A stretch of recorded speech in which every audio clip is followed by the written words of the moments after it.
어둠에서 빛을 꺼내고 빛에서 바다를 꺼냈다. 2024년 1월 12일 바다를 만든 이야기. 천지를 창조할 때 빛과 어둠, 그리고 다음 무엇을 만들까 생각했었지. 그래서 생각난 게 있어. 우주를 그대로 넣어 놓았지. 그것이 바다야. 그건 네가 바다를 보면 마음이 편안해지는 이유와 같아. 어둠에서 빛을 꺼내고 빛에서 바다를 꺼냈지. 바다는 태초의 우주와 닮아 있다. 바닷속에는 우주에 있는 것들을 그대로 복사해 만들어 놓은 것들이 아주 많아. 물고기 유기물, 그리고 광물들도 모두 우주의 것들을 그대로 넣어 놓았지. 재미있는 것들이 많아. 신들이 지구를 좋아하는 이유 중 하나가 바로 그러한 것이기도 하다. 너희들 마음이 바다를 향해 열리고 요동치는 이유도 그렇다.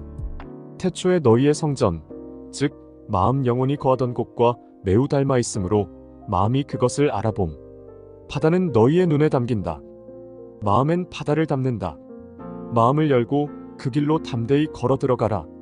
그 길의 끝에서 너희의 우주가 열리고 그곳이 너희의 성전, 즉 신성이 있는 곳이며 우리의 보물은 그곳에 두었다. 많은 인간으로 하여금 두려움과 고난과 시련과 비판을 벗겨내고 그 안의 신성을 선물처럼 맞이하는 날이 오면 좋겠구나. 그리하여 모두의 세상, 태초의 원천, 빛의 근원으로 무사히 복귀, 귀가하길 바란다. 슈카이브의 해석. 사람들은 우주가 한순간에 창조되었다고 생각한다. 하지만 진실은 그렇지 않다. 창조주께서는 우주 만물을 창조하실 때 어둠을 먼저 만드셨다. 어둠 안에는 모든 것이 담겨 있다. 그래서 까맣게 보이는 것이다. 어둠에서 빛을 꺼내셨고 그 다음에 바다를 창조하셨다. 어둠은 빛의 근원이니 두려워할 필요가 없다. 창조주께서 이렇게 말씀하셨다. 어둠에서 빛을 꺼내고 빛에서 바다를 꺼냈지. 바다는 태초의 우주와 닮아 있다. 나는 바다를 보면 마음이 편안해진다. 마음속에 쌓여있던 먼지 같은 답답함이 파도치는 소리에 씻겨 사라진다. 이런 마음을 느끼는 사람이 비단 나뿐만은 아닐 것이다. 바다에는 우주가 그대로 담겨 있다. 바다는 태초의 우주와 닮았다. 그래서 바다에 가면 산과 강을 마주할 때는 결코 느낄 수 없는 감정이 일게 되는 것이다. 창조주께서는 지구별을 만드실 때 우주에 존재하는 것들을 그대로 복사해 넣어두셨다고 했다. 우리가 바다를 보며 경이로움을 느끼는 이유이기도 하다.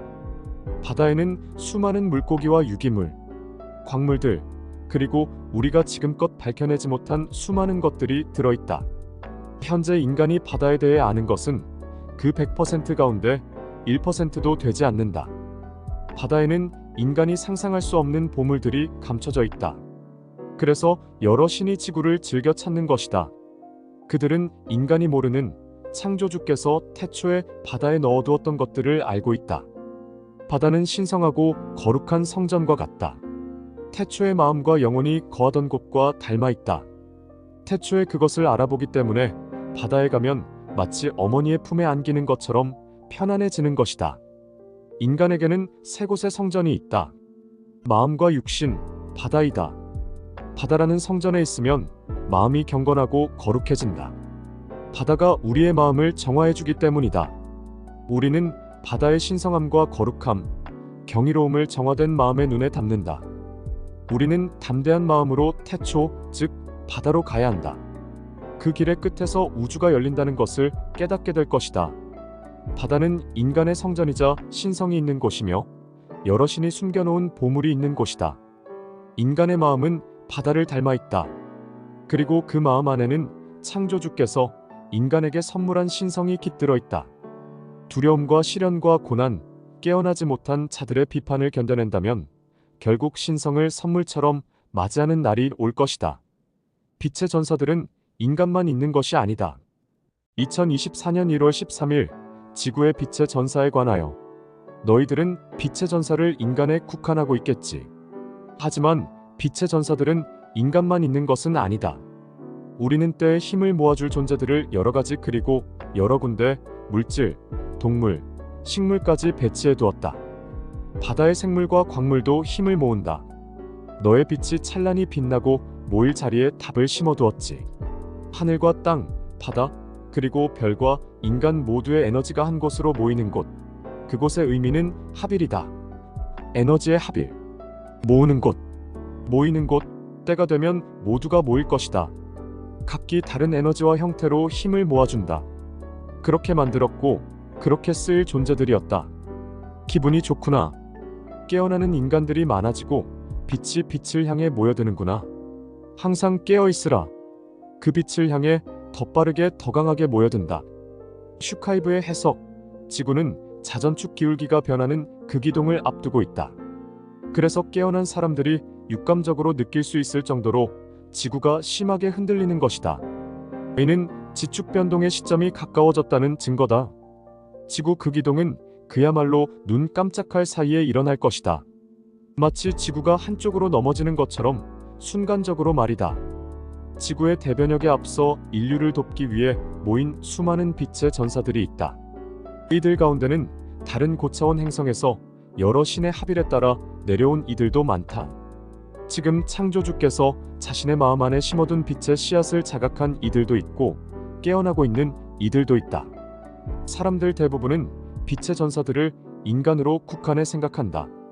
절대 그렇지 않다. 아버지께서는 인간과 더불어 식물과 동물, 물질과 비물질에까지 그 범위가 닿는다고 말씀하신다. 우리가 함께 사는 반려동물과 거실의 화분, 길가에 서 있는 가로수, 스마트폰, 노트북, 우리가 들이마시는 산소까지 빛의 전사범주 안에 드는 것이다. 깊고 드넓은 바다에서 사는 다양한 생물과 광물들도 역시 빛의 전사다. 나의 빛이 찬란히 빛나고 빛의 전사들이 모이는 그때가 되면 그들은 합일에 강력한 힘을 끌어모으게 된다. 이를 인간의 방식으로 생각하거나 이해하면 안 된다. 아버지 창조주께서는 인간이 도저히 이해할 수 없는 무한대의 방법으로 행하시기 때문이다. 그러므로 우리가 신성을 회복하고 단단한 믿음만 유지한다면 이미 승리는 전제된 셈이다. 지금 나는 육안뿐만 아니라 영안으로도 보고 느낀다. 우리나라는 물론 전 세계 곳곳으로부터 아버지께서 마음 안에 심어두신 빛을 자각하고 깨어난 이들이 내게로 모이고 있다. 시간이 갈수록 빛의 전사들은 빛을 향해 더 빠르고 거세고 강하게 모여들 것이다. 이제 때가 되었나니 이 글을 보는 자들은 깨어나야 하리라. 우리 모두 합심해 어둠의 세력들과의 영적 전쟁, 문화 전쟁에서 기필코 승리할 것이다.